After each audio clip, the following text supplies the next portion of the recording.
दोस्तों, दीपिका ऑफिशियल पे आप सभी का स्वागत है। आशा करती हूँ आप सब लोग ठीक होंगे। आज हम आप सबके बीच लेकर आए हैं एक प्यारा सा 12 मासा सोहर गीत। बहुत प्यारा सोहर गीत है दोस्तों, फुल वॉच करके सुनिएगा और जैसा लगे कमेंट में ज़रूर बताना दोस्तों। चलिए देर न करते हुए सुनाते हैं प्यारा सा सोहर गीत।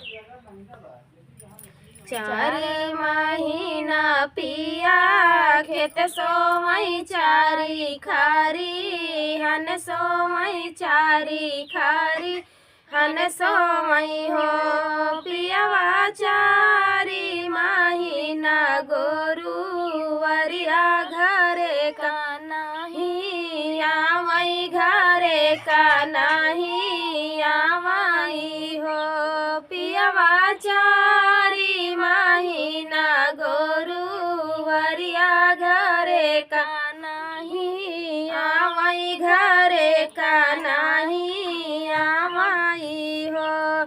अरे अरे गैया के बछड़ू तू ही ना मोरे भैया तू ही ना मोरे भैया हो। बछड़ू आधी रात पगा तो रावा बांधना पियवा ते बांधना पियवा मैनाया ना भारी देखित नाया ना भारी देखती हो।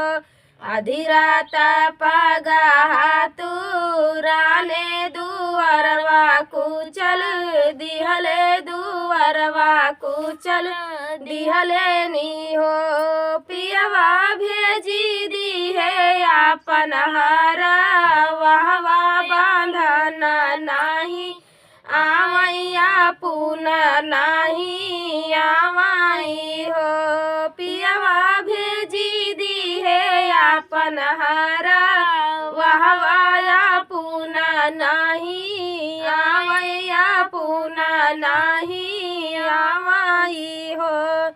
सात नखत मोरे भैया ता बादारी बाहिन लागई बादारी बाहिन लागई हो। बहिनी साझावई के उमाड़ी बादरिया तया धीरात बरसिउ तया धीरात बरसिउ हो। बहिनी साझावई की उमाड़ी बादरी तया धीरात बरसिउ तया धीरात बरसिउ हो। जता भी जाता पियवाया मैनाया ना भारी देखित नाया ना भारी देखती हो। की उमाड़ी बादरिया सारी के रतिया बरसाई सा सारी रतिया बरसाई हो। पियवा ओढ़ी है तंबुआ चादरिया घरे का नाही आवई घरे का नाही आवई हो। ओढ़ी है तंबुआ चादरिया घरे का नाही आवई घरे का नाही आवई हो। अरे मुसवा से मुसवा तू ही ना मोरे देवरा तू ही ना मोरे देवराई हो। देवरा हो मुसवा काटी देत्या तांबुआ चादरिया भी जाता पियवा आवई भी जाता पियवा आवई हो। मुसवा काटी देत्या तांबुआ चादरिया भी जाता पियवा आवई भी जाता पियवा आवई नाया ना भारी देखती हो।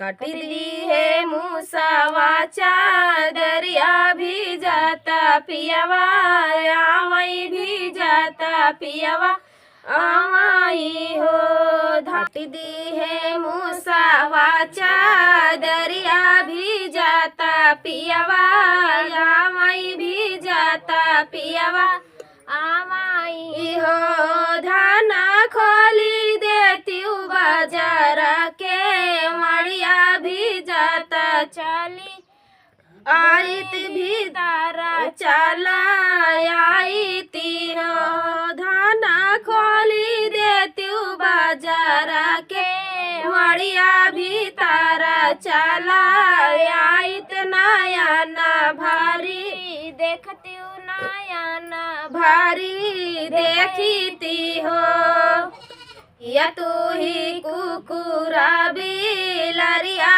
की चोरावाही डकुआ की चोरावाही डकुआई हो यार किया तू ही ससुरु पहरे दरवा के मड़िया खोलाया के मड़िया खोलायाई हो नहीं हम कुकुरा बिलरिया त नाही चोरवा डकुआ त नाही चोरवा डकुआई हो धना नाही हम ससुरु पहरे दरवा तना हमाया ही तो हो राशि पहिया के मड़िया तू खोला के मड़िया तू खोलाई हो।